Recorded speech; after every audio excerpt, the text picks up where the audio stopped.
بسم اللہ الرحمن الرحیم. Welcome back to barrister Kamran Ilyas law chamber. تو آج کا جو ٹاپک ہے جی، بلکہ یہ سیریز ایک شروع کرنے کا میں نے سوچا ہے، یہ ہے کرمنل ٹرائل کے بارے میں. انشاءاللہ ہم پہلے کرمنل ٹرائل کریں گے، پھر اس کے بعد سول ٹرائل کی طرف بھی جائیں گے. اس کے اندر ہم ایکسپلین کیا کرنا چاہتے ہیں کہ دیکھیں، باقی تو آپ کو کافی لیکچر آن لائن مل بھی سکتے ہیں اور بہت کمپیٹنٹ لوگ ہیں جو کہ لیکچرز دیتے ہیں، لیکن میری یہ کوشش ہے کہ بیسکس، تاکہ یہ بیسکس ہر بندے کو پتہ ہوں کہ کوئی بھی بندہ اگر کسی کرمنل ٹرائل میں جا رہا ہے یا سول ٹرائل میں جا رہا ہے تو اسے کم از کم یہ پتہ ہو کہ آگے سٹیجز کیا ہیں، ان کے اوپر کام کس طرح ہوگا. تو ابھی ہم خیر کرمنل ٹرائل کے اوپر ہی بات کریں گے. تو کرمنل ٹرائل آپ کا سٹارٹ ہوتا ہے with the registration of F I R. F I R کے اوپر بھی ایک میں نے ولاگ پہلے کیا ہوا ہے، لیکن ابھی اسے تھوڑا سا مزید ریفائن کریں گے آپ لوگوں کی آسانی کے لیے. اور اس کے اندر اب میں آپ کے سامنے یہ سلائیڈز پیش کروں گا ساری، جس کے اندر تاکہ آپ لوگ یہ جب دیکھیں گے نا یہ چیز آپ کو یاد رہ جائے گی. تو ہم ایف آئی آر کے بعد پھر آگے چلیں گے. تو اگر ابھی تک آپ نے اس چینل کو سبسکرائب نہیں کیا تو پلیز اسے سبسکرائب کریں، بیل آئیکن کو پریس کریں تاکہ آئندہ آنے والی ویڈیو آپ تک بر وقت پہنچ سکے. اور کوئی سوال ہو تو آپ وہ بالکل پوچھ سکیں. کوئی بھی کسی جگہ پہ کوئی آپ سمجھ رہے ہیں کہ کنفیوژن آ رہی ہے تو you can always ask me جی، I am always there to help you out. تو شروع کرتے ہیں جی جلدی سے. دیکھیں جی، ایف آئی آر کا مقصد کیا ہے؟ ایف آئی آر کا مقصد یہ ہوتا ہے کہ آپ نے اس مشینری کو موشن کے اندر لے کے آنا ہے. یہ ایک سبسٹینٹیو پیس آف ایویڈنس نہیں ہے. یہ ضروری نہیں ہے کہ ایف آئی آر کے اندر اے ٹو زیڈ ساری چیزیں ڈیٹیل کے ساتھ بیان کی گئی ہوں. دیکھیں ایف آئی آر کے اندر تو آپ نے بتا دیا نا کہ یہ جرم فلاں جگہ پہ ہوا ہے اور کوگنیزیبل اوفینس ہے اور اس کے اوپر پولیس کو ایکشن لینا چاہیے، اور پھر اس کے بعد سیکشن 154 کے تحت پولیس کو وہ ایف آئی آر درج کرنی پڑتی ہے. تو یہ سبسٹینٹیو پیس آف ایویڈنس نہیں ہوتا. یہ صحیح بھی ہو سکتی ہے ایف آئی آر اور غلط بھی ہو سکتی ہے. تو انویسٹیگیشن کے بعد ہی پتہ چلتا ہے نا کہ ایف آئی آر کی اصل حقیقت کیا ہے. اب ہو یہ گیا کہ ایف آئی آر درج ہو گئی لیکن وہ ڈاؤٹ فل ہے. تو اس کے اندر کیا ہوگا؟ اس کے اندر پولیس رول 1934 کے اندر پروویژن موجود ہے، رول 24.4 کے تحت. اس کے اندر اس کے اندر فردر پولیس اس کے اوپر کام نہیں کرے گی، لیکن اس کے لیے بھی آپ کی ایف آئی آر کا رجسٹر ہونا ضروری ہے. یہ 2020 ایس سی ایم آر 2037 کے اندر یہ بات لکھی ہوئی ہے. اب ہوتا یہ ہے کہ پولیس والے 24.4 کو استعمال کرتے ہوئے ایف آئی آر ہی درج نہیں کرتے. یہ صریحاً خلاف قانون ہے. اور ایف آئی آر درج کرنا تو دیکھیں یہ تو سبسٹینٹیو لا ہے نا، section 154 of C R P C ہے. اس سے تو وہ ڈینائی کر ہی نہیں سکتے. They are duty bound to file an F I R. اب ہو یہ گیا جی کہ ایف آئی آر درج ہو گئی. ایف آئی آر کے بعد کیا ہے کہ پولیس نے اپنی انویسٹیگیشن سٹارٹ کر دی. یہ انشاءاللہ آگے ہم آپ کے ساتھ تفصیلاً یہ ڈسکس بھی کریں گے. تو اس کے بعد یہ فائنل اپنی رپورٹ پیش کریں گے سیکشن 173 سی آر پی سی کے تحت، جسے آپ چلان کہتے ہیں. اب سیکشن 173 سی آر پی سی کی جب رپورٹ آ گئی تو وہ رپورٹ بائنڈنگ نہیں ہوتی میجسٹریٹ کے اوپر. میجسٹریٹ اس کے بعد اس کے اوپر اپنا ڈیسیجن دے سکتا ہے کوئی بھی، کہ آئدر وہ اس رپورٹ کو ایکسیپٹ کرتا ہے یا وہ اس رپورٹ کو ریجیکٹ کرتا ہے. ایک اور بات آپ میری یاد رکھیں کہ ایون اگر آپ کی ایف آئی آر درج ہو گئی ہے پھر بھی section 190 B of C R P C magistrate کو امپاور کرتا ہے to take cognizance of a case in spite of police report. اب اس کے اندر میجسٹریٹ نے اس کے اوپر اپنا فیصلہ دینا ہوتا ہے انڈیپینڈنٹ مائنڈ کو یوز کرتے ہوئے. اور دوسری بات یہ آپ یاد رکھیں کہ ادھر ایسا نہیں ہوتا کہ آپ کی ایک دفعہ ایف آئی آر رجسٹر ہو گئی ہے تو اس کے بعد آپ ایف آئی آر کینسل کر دیں گے. اس کا ایک طریقہ کار موجود ہے جی. اس کا طریقہ کار یہی ہے کہ اب 173 کی رپورٹ کے بعد یہ میجسٹریٹ کے پاس آئے گی اور اگر وہ ٹھیک نہیں ہے تو وہ کینسل ہو جائے گی، ادروائز اس کے اوپر جو بھی سزا جزا ہے وہ ہوگی. اچھا، پھر اس کے بعد اگلی بات آ جاتی ہے کہ آپ کی criminal and civil proceedings, like آپ کا ایک سول سوٹ کسی جگہ پہ چل رہا تھا تو آپ نے یہ کیا کہ اس کے اندر سے اس کا کوئی کرمنل کمپوننٹ نکالا اور آپ نے ایک ایف آئی آر درج کروا دی. تو کیا یہ سائڈ بائی سائڈ چل سکتی ہیں؟ دیکھیں اس کے اوپر تو کافی ساری ججمنٹس موجود ہیں اور یہ بات انڈرسٹوڈ ہے کہ دونوں کی ریمیڈیز الگ الگ ہیں، تو یہ بالکل سائڈ بائی سائڈ چل سکتی ہیں.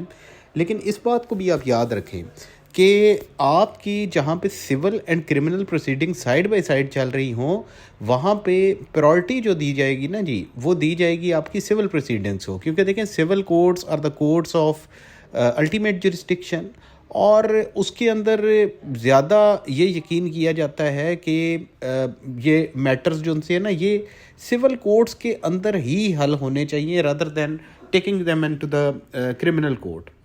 پھر بات آ جاتی ہے کہ آپ کے cognizable and non cognizable offences کے اندر پولیس کیا کرے گی. دیکھیں آپ کو پتہ ہی ہے کہ کوگنیزیبل اوفینسز وہ ہوتے ہیں جو قابل دستاندازی ہوتے ہیں اور نان کوگنیزیبل جو قابل دستاندازی نہیں ہوتے. تو جہاں پہ تو کیس آ جائے گا نا کوگنیزیبل اوفینس کا, اس کے اندر پولیس بغیر کسی میجسٹریٹ کی اجازت کے اریسٹ کر سکتی ہے آدمی کو. لیکن جہاں پہ نان کوگنیزیبل اوفینس ہوگا کہ ناقابل دستاندازی, وہاں پہ پولیس کو میجسٹریٹ سے اریسٹ وارنٹ لینا ہوگا, تب ہی وہ اس بندے کو اریسٹ کر سکیں گے. اس کے اندر ہمارے پاس جیسے کہ اگزامپل ہے جس طرح کہ نیب کے اندر جتنے بھی کیسز ہیں نا جی, وہ سارے کے سارے کیسز مطلب ان کے اندر آپ کو وارنٹ کی ضرورت ہوتی ہے, وارنٹ کے بغیر کسی کو گرفتار نہیں کر سکتے. پھر بات آ جاتی ہے جی کہ ٹائم لمٹ کیا ہوتی ہے کرمنل پروسیکیوشن کی.